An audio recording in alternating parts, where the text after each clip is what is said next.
It might sound like a strange question, but what can you learn from winter and the patterns of winter and apply to your overwhelm? If you're feeling overwhelmed and you've tried logical means of trying to solve the problem, why not try something a little bit different?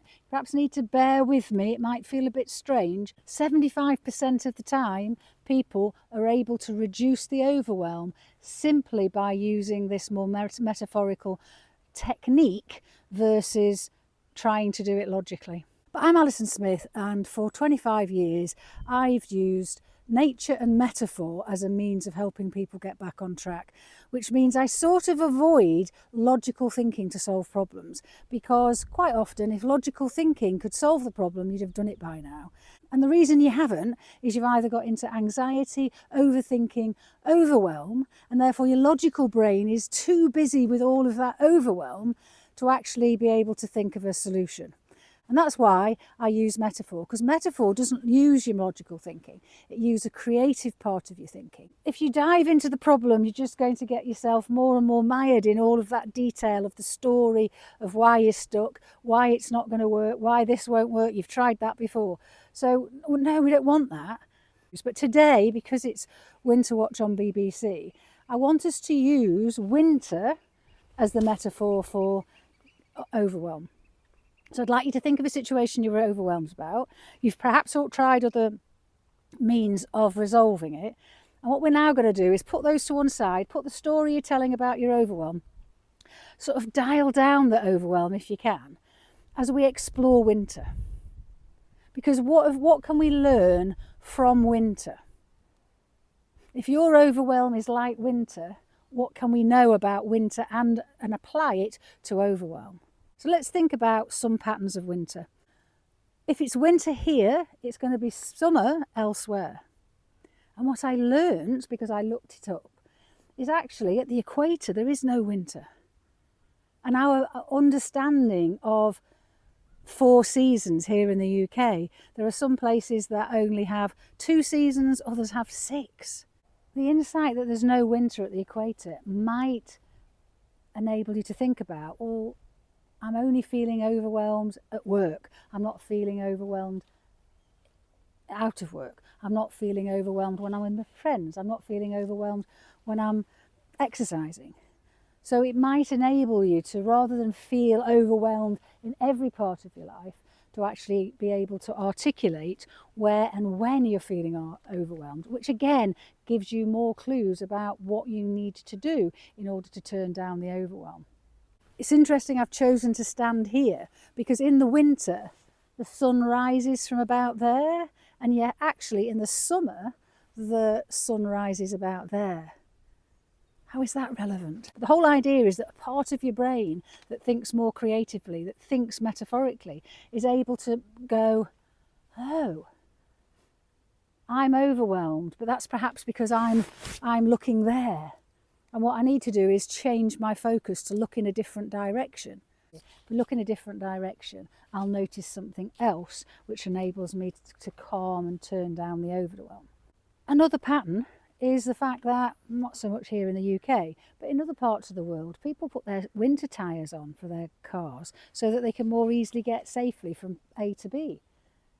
And I might take from that what actions can I take to be safer in the world? And for me that might be about saying no more than yes. So rather than saying yes to everything and feeling overwhelmed because I've suddenly got 101 things that I've said yes to, might just be I've got to learn the art of saying no, put my winter tyres on, change the behaviour, and I get a different outcome.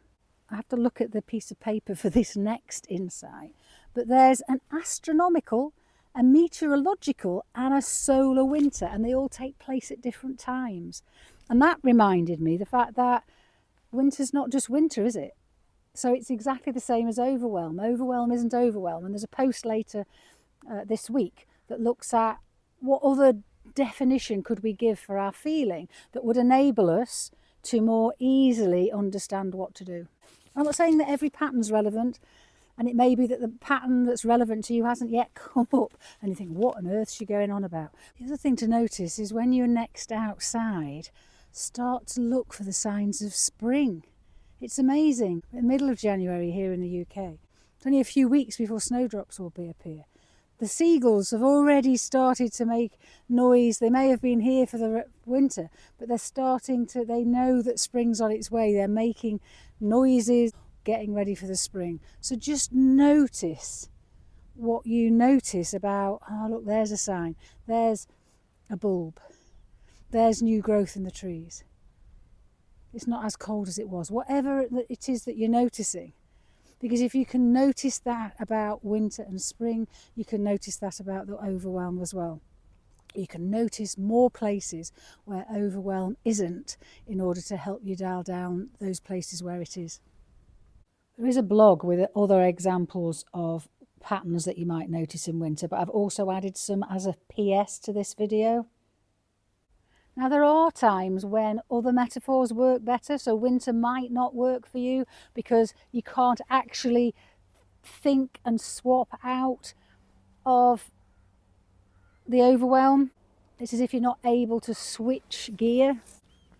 And therefore, if you resonate with perhaps feeling like a fish out of water, can't see the wood for the trees, then I'll put a link in comments to a PDF or more resources to help you reduce the overwhelm using that metaphor. So hopefully something here has just sparked an idea. It might be nothing I've said. It might be that you've just noticed that you feel different. It might be that some other tangent whilst I've been waffling on has come to mind and you've thought, you know what, Alison?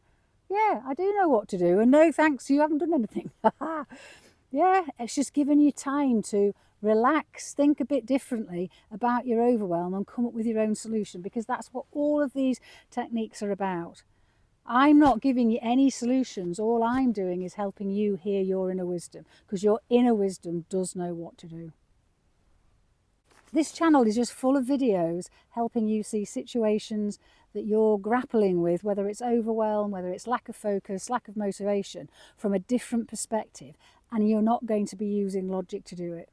So I'd love a follow, I'd love a comment, I'd love you sharing it with other people. Let me know in comments what it is you'd like me to cover. Covered overwhelm today, perhaps it's anxiety or overthinking. What topic would you like me to cover in the next video?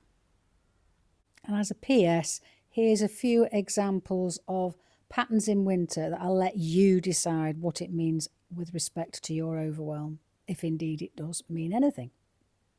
Winter is a time when trees shed their leaves. Animals hibernate in the winter. If you're following somebody in the frost and snow, it's actually easier to do it in the winter than it might be in the summer. I like this one. There's no such thing, certainly something that I said in Scotland, there's no such thing as bad weather, just the wrong clothes. Winter temperatures are different dependent on what part of the world you're in. Winter includes the longest night.